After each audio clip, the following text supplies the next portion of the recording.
3 in this developmental process for recall training for a dog with very high hunt instinct and prey drive. What I'm going to do here is I'm going to start off by basically repeating what I did in clip 2, so bringing in the whistle of food, the whistle of food, the whistle of food, and then I'm looking to give her more freedom. I'm looking to give her more length of the line, and I'm also going to bring in, if you bring it round over there, I'm also going to bring in distraction.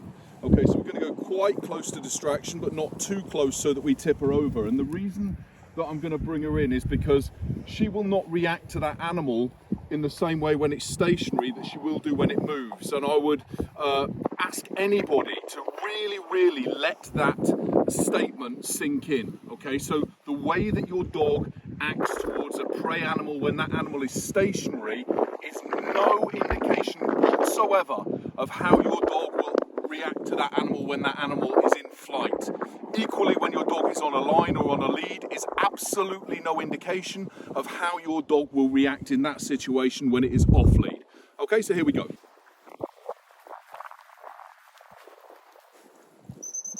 Yay!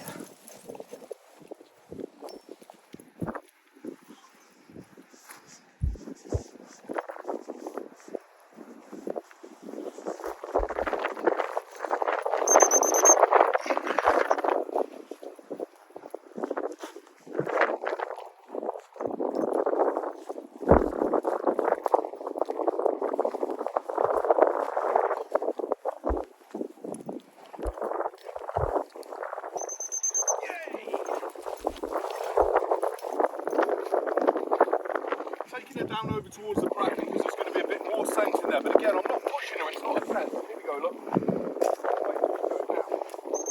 Yay! So she's getting further away from me, but I'm not waiting until the moment when she's so distracted or when she's so switched in that the probability of her responding to that whistle is going to be very low. Okay? We'll see again.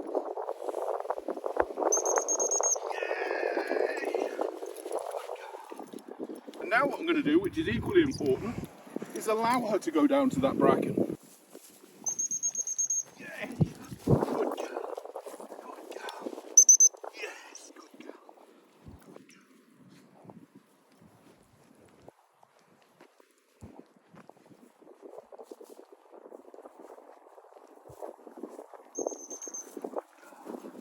So I'm not taking her right into the, the sort of like bowels of hell, if you like. I'm not taking her into massive temptation. I'm just taking her to the fringe of it, where I can still have relevance, where I can still allow her to realise that my presence is significant. Here we go.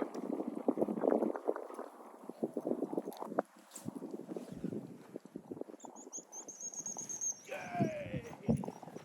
See how I get in her at a distance? How I'm letting her drift on, how I'm letting her sort of begin to enter that mindset of just being a dog. And that's where I'm coming in. I'm not waiting until that moment where she's in it. I'm coming in nice and early there. We'll go again. Yay! Now anybody who knows a dog will see that at that point, just prior to that whistle coming in, she was sort of starting to switch in to scenting. She was starting to switch in to tracking, if you like. See where the scent comes in. Now if I try to call her when she's actually on that scent at the moment, she doesn't know enough. Watch her. See how the nose is down? She needs to sniff in order to pee, so that may be the reason why she's sniffing there, but the nose is down, she's more focused, she's more distracted. So that isn't the time for me to put it in, because it's not a test.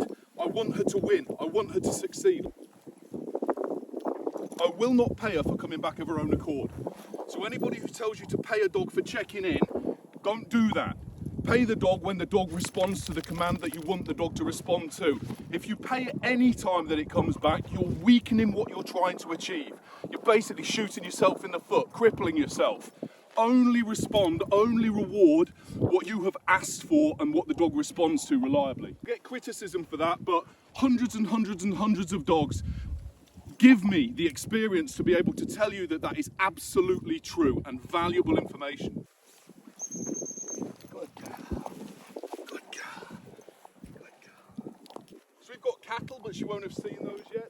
That's not something that she's going to be into actually going after, but it's something that will get her attention when she does, when she sees them.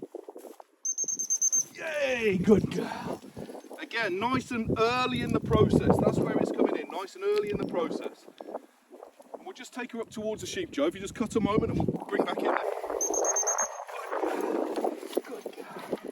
Good girl. Good girl. Good girl. Good.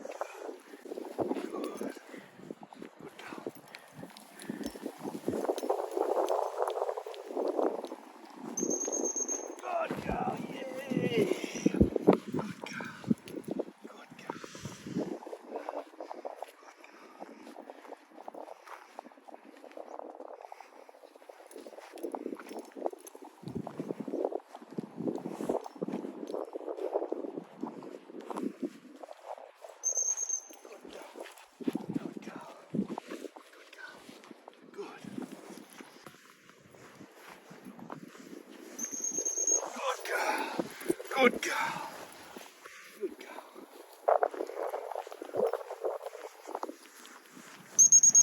Yay! Good girl. Good girl. Good girl. Nice short, sharp session again. And as you can see, I'm not bothered about lead work. We're going to work on lead work. But I've ended on a positive. Now, I've just recalled the dog away from focusing on livestock. Do not, please do not, for 1 second, think that if you can do that with a dog on a long line, you've got a dog that's safe around that animal, or any other deer, ground nesting birds, squirrels, cats, whatever it happens to be. They are very contextual learners, and the ability to recall one whilst it's on a long line for food away from that in that situation whilst that animal is stationary will give you a false sense of security. Believe me, that doesn't prove anything. It helps to build the recall, but it doesn't prove anything in terms of the safety of this animal, that animal, or your legal compliance. Okay, thank you.